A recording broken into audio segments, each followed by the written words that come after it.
You are feeling the freshness of a newly hatched desire. You are enjoying the continuation of not so newly, freshly hatched desires that have not yet manifested.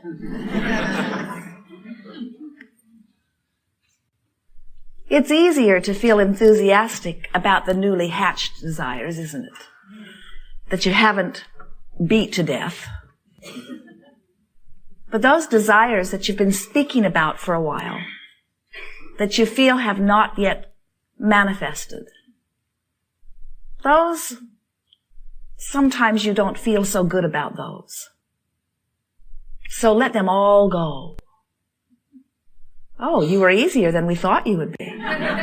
We expected some protest. You get what we're talking about, though, don't you?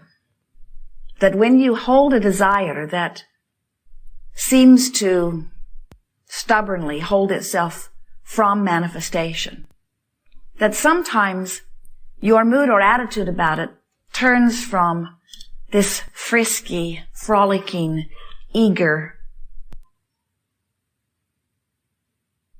optimistic, anticipating desire to a sort of cynical, pessimistic, I hate myself for ever having wanted it kind of desire. And it's those desires that we really encourage you to let go, because when a desire feels like that, it's going to hold itself just out of your manifestational reach indefinitely. Those are torturous desires.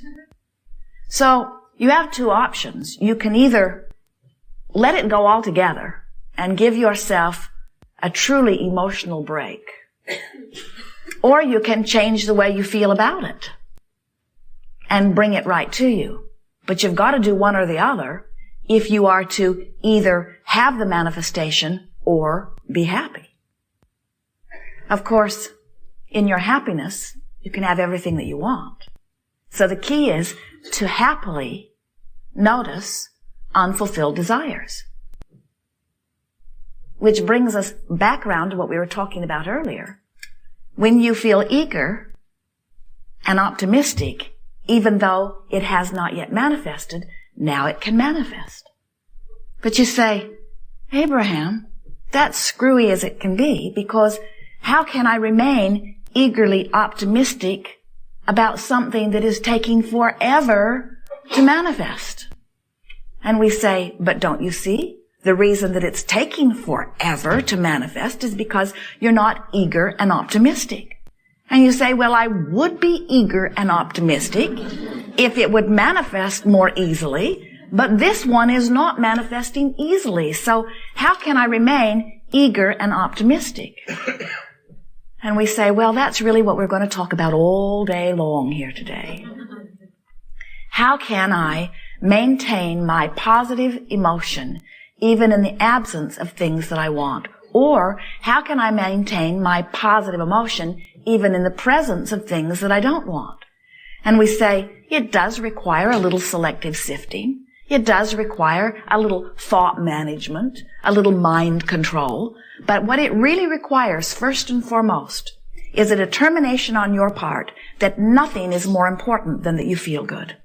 Because until you decide that, you will not be willing to manage your thoughts. You will be among the oh so many who think that every thought that you think is good for you, and that objectivity is the secret to your success. Meaning, if I stand in my physical body on the leading edge of thought, and I weigh the pros and the cons, I objectively study and scrutinize all subjects so I have a well-balanced understanding of all things, then I will be a well-balanced and productive citizen. And we say, you will be one with scrambled energy.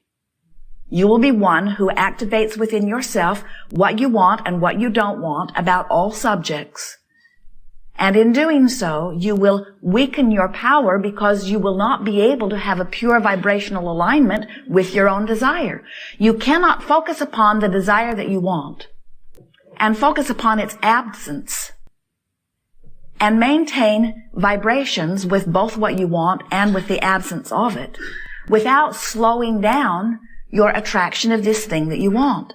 And that's what goes wrong with so many. You say, this is something that I want. Your life experience helps you to identify that. It's a wonderful thing how your physical environment helps you to focus upon the things that you want. In fact, the physical environment is the best focusing mechanism we have ever seen. Your creative genius here in this physically focused environment, here in your personally physically focused point of view, perspective. And as you are giving your attention to what is around you, you are literally molding the energy that creates worlds. So as you live in your experience and desire is born as personal preference to you, you become the personal, individual summoner of the energy that creates worlds. And that energy flows to you and through you for whatever creative endeavor you are focused upon. So when you focus that energy toward your desire and you are in the same moment in alignment with the energy itself, which is what positive emotion feels like, then the energy flows through you, your creations come about, you feel wonderful, you feel productive, you feel enlivened because you are literally flowing life toward your desires, and all goes well for you and you are having fun in the process of it. You feel validated, you feel fulfilled, you feel satisfied, you feel eager, you feel like your inner being feels. But if you are focused upon the absence of something that you want, or if you are focused clearly upon something that you do not want, now you are using your perspective or your focus. You are still summoning toward what you are wanting because in every moment that you know what you do not want, the desire of what you do want is born. So the summoning of what you are wanting is always happening. Goodbye, everyone.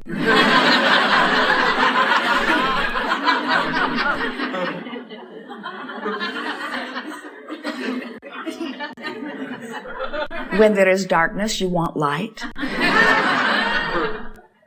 And so, as that desire is focused within you, source energy immediately begins to answer the desire, but if you are focused upon the absence of the desire, now you are holding yourself vibrationally apart from the very thing you want. You are understanding, many of you have been listening to us and others for a very long time, and you get it that you are the creator of your own experience. And most of you are now able to consciously make the correlation between what you're thinking and what you're feeling and what's manifesting. Today we're wanting to help you fine-tune, to help you to understand that in every moment, if you are consciously aware of the way you feel, then you are consciously aware of your vibrational standpoint, your vibrational point of attraction. You are constantly aware of whether in this moment you are allowing the fullness of who you are to flow to you and through you, or whether you are pinching some of it off in some way. We want you to relax, not only here today, but in your life experience in general. We would like it very much if you could relax into the expectation of well-being flowing to you. We like it when you realize that there is only well-being that is flowing, and it is flowing in huge proportion. And we would like it if you would recognize that you can let that well-being in, or you cannot let it in, that it is always there for you. It is always flowing to you. And it is tailor-made. It is specifically constructed.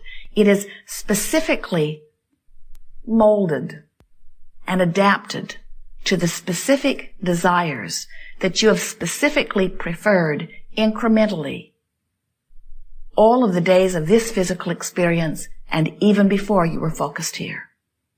The well-being that is there for your easy access, retrieval, manifestation, exploration, and full experience is beyond our ability to express to you verbally. We want you to know that well-being is yours. You just gotta find a way to line up with it. And your emotions let you know how you're doing. When you feel wonderful, you are really in alignment with the well-being that is yours. When you feel ornery, when you feel angry, when you feel depressed, not so much. You are recognizing that your emotions are varied, to put it mildly. There are some emotions that are so suffocating you can hardly get a breath of air. And there are some emotions that are so life-giving you feel you are floating on air. There are some emotions that are so satisfying that you feel who you really are, so purely focused in this moment that in the sublime moment you feel that you are eternal. And there are some emotions that are so absence of the fullness of who you are that you feel the true expression of what must be meant by the word death. Of course, death is only a physical word, and that feeling only comes when you are physically focused. In other words, you got to be alive in this physical body to feel that which you call death. Because death, as you mean it, doesn't exist anywhere in this universe. So, there is the really allowing yourself connection with who you are, and then there is the really pinching it off, and then there is everything in between. And the everything in between is called lots of different emotions. We like to say to you that there are only two emotions, one feels good and one feels bad. You call them all kinds of different things. But today we would like to explore with you this range of emotions, and we would like you to become more friendly toward your emotional range. We would like you to use it as the indicator that it is. We would like you to use it as the indicator of how fully aligned with who you are in the moment you are being. In other words, how much of who you really are you're allowing, or how much of who you really are you're not allowing. Full allowing or resistance of your connection with who you are. That's what your emotions tell you about. You do not see the gas gauge on the dash of your vehicle. And when it is pointing toward the empty mark, you don't resent it. You don't take your hammer and just beat the gauge off the dash. You foolish gauge, you should be full. What's the matter with you, getting empty like that? Instead, you recognize it as a gauge and you do something about it. Sometimes you wait too long. And you have negative experiences because you wait too long. But your emotions are a similar gauge. There is the full gauge, which is fully allowing your connection with who you are, and then there's the half-full gauge, which is sort of moving along where most physical beings are, and then there is the quarter tank full gauge, which is, I'm mad as hell, and I'm not going to take it anymore, and then there is the empty gauge, which, of course, you can never be empty of who you are, but it feels like depression. It feels like betrayal. It feels like powerlessness. So there is fully empowered, which is who you really are, and then there's that feeling of of absence of empowerment, which you might feel is powerlessness. There is that feeling of ecstasy, and there's that feeling of depression. In other words, your emotions let you know what you're doing vibrationally. So, how do you empty of your energy, or how do you empty of your power? Well, those words really aren't accurate, because you can't empty of it, because you are not a vessel that is empty or full. Instead, you are a radio.